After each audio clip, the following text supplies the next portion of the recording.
Ada pengikis tak terlihat dalam dinamika hubungan kita, kawan. Sesuatu yang bekerja dalam senyap, tidak terasa di awal, tapi dampaknya luar biasa dalam jangka panjang. Bukan drama besar atau pertengkaran hebat yang langsung terlihat mata.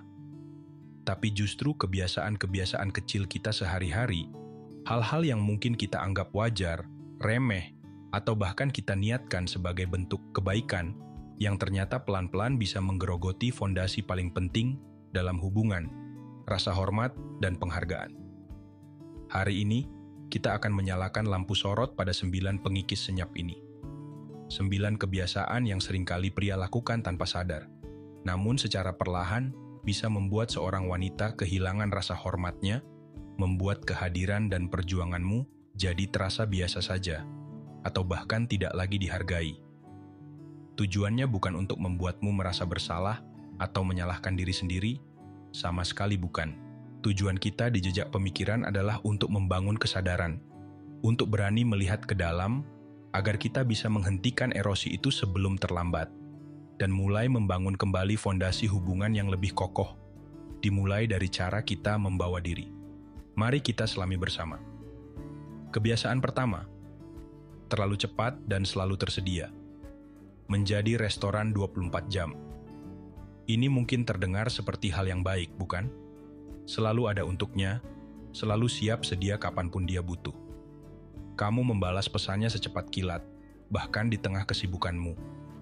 Kamu rela membatalkan rencanamu sendiri jika dia tiba-tiba mengajak bertemu atau butuh bantuan. Kamu menjadi sosok yang super bisa diandalkan, seperti restoran cepat saji yang buka 24 jam. Niat dibaliknya pasti mulia. Kamu ingin menunjukkan kepedulian, ingin dia tahu bahwa dia penting. Tapi mari kita lihat dari sisi lain, kawan. Ketika sesuatu terlalu mudah didapatkan, terlalu melimpah ketersediaannya, nilainya secara psikologis cenderung menurun. Dengan selalu ada tanpa jeda, tanpa menunjukkan bahwa kamu juga punya kehidupan, prioritas, dan batasan waktu sendiri, kamu secara tidak sadar mengirimkan pesan. Waktuku tidak terlalu berharga, hidupku berputar di sekelilingmu. Dia mungkin akan menghargai kemudahan itu, tapi rasa hormatnya pada dirimu sebagai individu yang utuh, yang punya nilai dan kesibukan sendiri, bisa jadi perlahan memudar. Kamu menjadi nyaman, tapi kurang menantang. Mudah diakses, tapi kurang berharga. Renungkan sejenak, apakah ketersediaanmu sudah melewati batas kewajaran? Kebiasaan kedua, menjadi yes man, kehilangan warna pribadi. Dia bilang A, kamu ikut A. Dia suka B, kamu ikut suka B. Meskipun hatimu sebenarnya lebih condong ke C. Kamu menghindari perbedaan pendapat seperti menghindari penyakit, selalu mencari jalan tengah yang paling aman, yang penting dia senang dan tidak ada perdebatan. Kamu menjadi yes man, pria yang selalu setuju. Harmoni memang penting, tapi bukan berarti kamu harus melebur dan kehilangan dirimu sendiri. Wanita yang berkualitas justru menghargai pria yang punya integritas, punya pendirian, punya opini sendiri yang terbentuk dari pemikirannya, bukan sekadar membeo. Perbedaan pendapat sesekali itu sehat, kawan. Itu menunjukkan bahwa kamu punya otak yang bekerja, punya nilai-nilai yang kamu pegang, punya kepribadian yang unik. Kalau kamu selalu mengiyakan, kamu akan terlihat tidak punya karakter, membosankan, atau lebih buruk lagi, tidak tulus karena terkesan hanya ingin mencari aman atau menyenangkan hatinya saja. Kehilangan opinimu berarti kehilangan sebagian dari daya tarikmu. Kebiasaan ketiga, orbit yang berpusat padanya, mengabaikan duniamu sendiri. Ini lebih dari sekadar selalu tersedia. Ini tentang menjadikan dia pusat absolut dari alam semestamu. Kamu mulai menelantarkan teman-temanmu karena waktumu habis untuknya, atau berjaga-jaga kalau dia butuh. Hobi yang dulu kamu tekuni mulai berdebu karena tidak ada lagi waktu atau energi. Tujuan pribadimu, ambisimu, perlahan kabur karena fokusmu hanya tertuju padanya. Memberikan prioritas dalam hubungan itu wajar dan perlu. Tapi ketika prioritas itu berubah menjadi obsesi yang membuatmu mengabaikan seluruh aspek lain dari kehidupanmu, yang membuatmu menjadi dirimu sendiri, itu berbahaya. Pesan yang terkirim bukan lagi cinta, tapi ketergantungan. Kamu seolah berkata, "Aku bukan apa-apa tanpamu." Ini bukan hanya tidak menarik, tapi juga memberikan beban yang sangat berat padanya. Pria yang paling menarik adalah pria yang memiliki kehidupan yang penuh dan berwarna, lalu memilih untuk mengundang wanitanya masuk ke dalam dunia itu. Bukan pria yang meninggalkan dunianya untuk hidup di dunia sang wanita. Jaga duniamu tetap utuh, kawan. Kebiasaan keempat. Inflasi pujian membuat kata-kata kehilangan makna. Kamu paling cantik. Kamu paling pintar. Kamu sempurna. Kamu melontarkan pujian-pujian superlatif ini setiap saat untuk hal-hal yang biasa saja, seolah dia adalah makhluk tanpa cela. Kamu pikir ini akan membuatnya terbang ke langit ketujuh. Kenyataannya, pujian yang berlebihan dan tidak spesifik itu seperti inflasi mata uang, kawan. Semakin banyak dicetak, semakin turun nilainya. Lama-kelamaan, pujianmu akan terasa hambar, tidak tulus, dan kehilangan dampak emosionalnya. Dia mungkin akan mulai meragukan ketulusanmu atau menganggapnya sebagai strategi kosong belaka. Pujian terbaik adalah yang tulus, spesifik, dan diberikan pada momen yang tepat. Itu menunjukkan bahwa kamu benar-benar memperhatikan dan menghargai kualitas uniknya, bukan hanya mengulang skrip pujian generik. Hemat pujianmu untuk hal yang benar-benar layak, maka nilainya akan jauh lebih tinggi. Kebiasaan kelima. Alergi terhadap konflik, menimbun masalah diam-diam. Setiap kali ada potensi ketidaksepakatan atau masalah, kamu memilih menghindar. Dia melakukan sesuatu yang membuatmu tidak nyaman. Kamu memilih diam 1000 bahasa. Kamu lebih baik menahan perasaan negatif daripada harus ribut atau berkonfrontasi.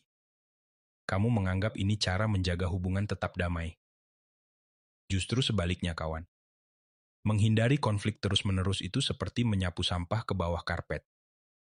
Kelihatannya bersih di permukaan, tapi di bawahnya menumpuk kotoran yang suatu saat akan membusuk dan menimbulkan masalah lebih besar. Hubungan yang sehat membutuhkan kemampuan untuk berkomunikasi secara terbuka, bahkan tentang hal-hal yang sulit. Menghindari konflik menunjukkan ketakutan, ketidakmampuan menghadapi masalah, dan ketidakberanian untuk memperjuangkan apa yang benar atau penting bagimu dan hubungan itu sendiri. Rasa hormat justru seringkali tumbuh ketika pasangan melihatmu berani menghadapi masalah dengan kepala dingin dan komunikasi yang baik, bukan lari darinya. Kebiasaan keenam, curhat berlebihan terlalu cepat menjadi buku harian berjalan.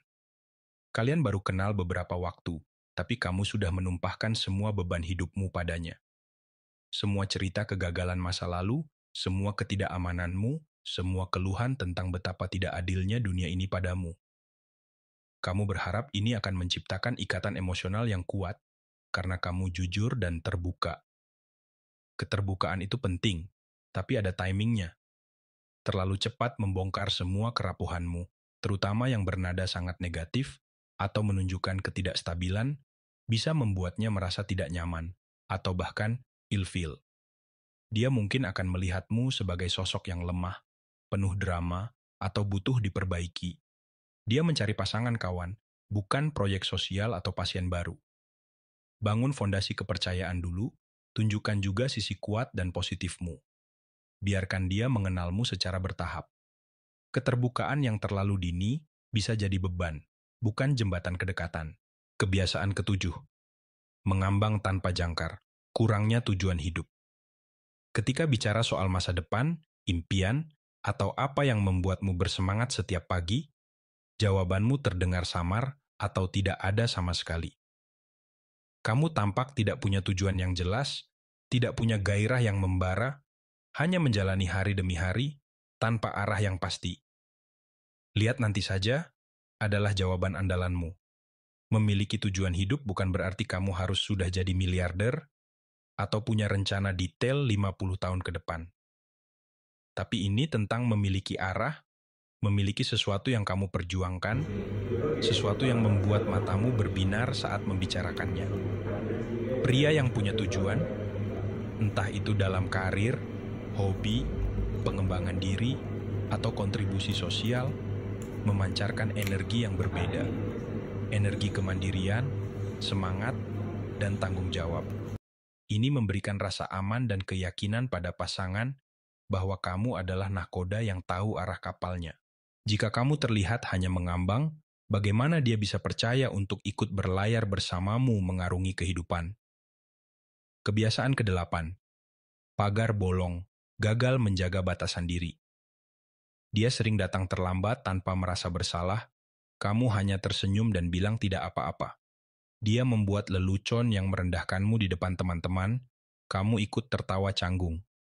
Dia meminjam uangmu dan lupa mengembalikan. Kamu tidak berani menagih. Kamu membiarkan batas-batas rasa hormatmu dilanggar berulang kali. Batasan itu seperti pagar di sekeliling rumahmu, kawan. Fungsinya bukan untuk mengusir tamu, tapi untuk menandai mana wilayahmu, mana milikmu yang perlu dijaga, dan untuk mencegah orang masuk sembarangan dan merusak tamanmu.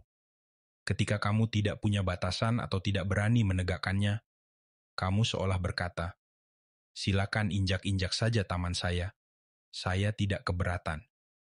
Ini adalah undangan terbuka bagi orang lain untuk tidak menghargaimu. Menetapkan dan menjaga batasan dengan sopan tapi tegas adalah bukti bahwa kamu menghargai dirimu sendiri. Dan ketika kamu menghargai dirimu sendiri, orang lain akan cenderung mengikuti. Kebiasaan kesembilan, mesin pencari validasi. Haus akan persetujuan eksternal. Menurutmu aku harus bagaimana? Apakah keputusanku ini benar? Kamu tidak kecewakan denganku. Apakah aku cukup baik untukmu? Pertanyaan-pertanyaan yang terus-menerus mencari persetujuan dan validasi darinya ini keluar dari mulutmu. Kamu seolah butuh cap approved darinya untuk merasa yakin pada dirimu sendiri. Kebutuhan konstan akan validasi ini adalah lampu merah besar yang menandakan kurangnya rasa percaya diri. Kamu menggantungkan harga dirimu pada penilaian orang lain, khususnya dia. Ini tidak hanya melelahkan baginya, tapi juga membuatmu terlihat tidak punya kemandirian berpikir dan bertindak. Kepercayaan diri yang otentik itu bersumber dari dalam, dari penerimaan dan keyakinan pada kemampuan serta nilai dirimu sendiri, terlepas dari apa kata orang. Dia ingin bersama pria yang kokoh berdiri di atas kakinya sendiri, bukan pria yang selalu butuh sandaran validasi. Kawan, mengenali 9 pengikis senyap ini mungkin terasa sedikit tidak nyaman. Mungkin ada 1, 2, atau bahkan beberapa poin yang membuatmu bergumam, "Wah, ini aku sekali." Jika itu terjadi, jangan berkecil hati. Justru, berikan tepukan di pundakmu sendiri. Karena kesadaran itu adalah hadiah. Kesadaran adalah langkah pertama yang paling krusial menuju perubahan. Keberanianmu untuk duduk di sini, menyimak, dan berefleksi, itu menunjukkan bahwa kamu adalah pria yang mau bertumbuh. Pria yang peduli pada kualitas dirinya dan hubungannya. Dan itu adalah sesuatu yang sangat berharga. Ingat, memperbaiki kebiasaan ini bukan semata-mata demi mendapatkan rasa hormat dari wanita. Yang lebih utama, ini adalah demi dirimu sendiri.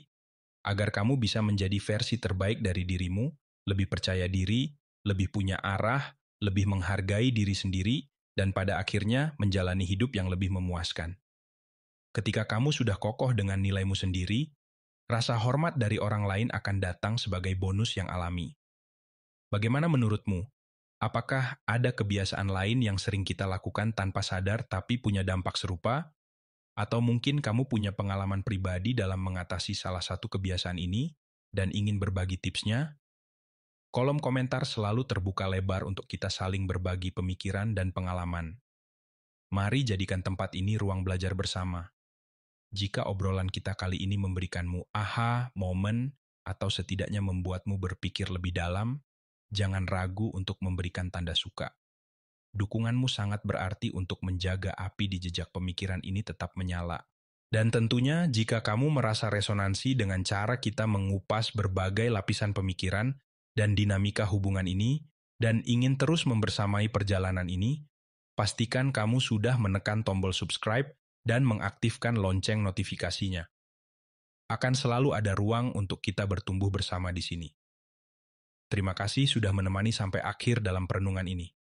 Ingat kawan, langkah kecil menuju kesadaran diri hari ini adalah investasi besar untuk masa depanmu. Sampai jumpa di jejak pemikiran berikutnya.